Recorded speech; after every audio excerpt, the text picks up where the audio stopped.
Woe to the bloody city, completely full of lies and pillage. Her prey never departs. The noise of the whip, the noise of the rattling of the wheel, galloping horses and bounding chariots, horsemen charging, swords flashing, spears gleaming, many slain, a mass of corpses, and countless dead bodies. They stumble over the dead bodies, all because of the many harlotries of the harlot, the charming one, the mistress of sorceries, who sells nations by her harlotries and families by her sorceries. Behold, I am against you, declares the Lord of hosts, and I will lift up your skirts over your face, and show to the nations your nakedness, and to the kingdoms your disgrace. I will throw filth on you, and make you vile, and set you up as a spectacle.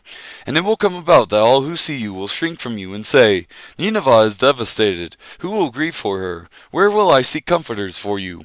And are you better than Nahum, which was situated by the waters of the Nile, with waters surrounding her, whose rampart was the sea, whose wall consisted of the sea?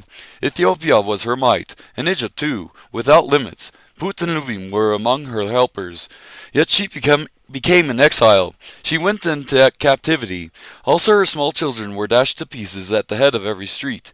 They cast lots for her honorable men, and all her great men were bound with fetters. You too will become drunk. You will be hidden. You too will search for refuge from the enemy. All your fortifications are fig trees with ripe fruit. When shaken, they fall into the eater's mouth. Behold, your people are women in your midst. The gates of your land are opened wide to your enemies. Fire consumes your gate bars. Draw for yourself water for the siege. Strengthen your fortifications. Go into the clay and tread the mortar. Take hold of the brick mold. Their fire will consume you. The sword will cut you down. It will consume you as the locust does. Multiply yourself like the creeping locust. Multiply yourself like the swarming locust. You have increased your traders more than the stars of heaven. The creeping locust strips and flies away.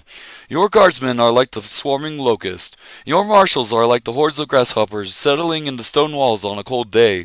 The sun rises and they flee, and the place where they are is not known. Your shepherds are sleeping, O king of Assyria. Your nobles are lying down. Your people are scattered on the mountains, and there is no one to regather them. There is no relief for your breakdown.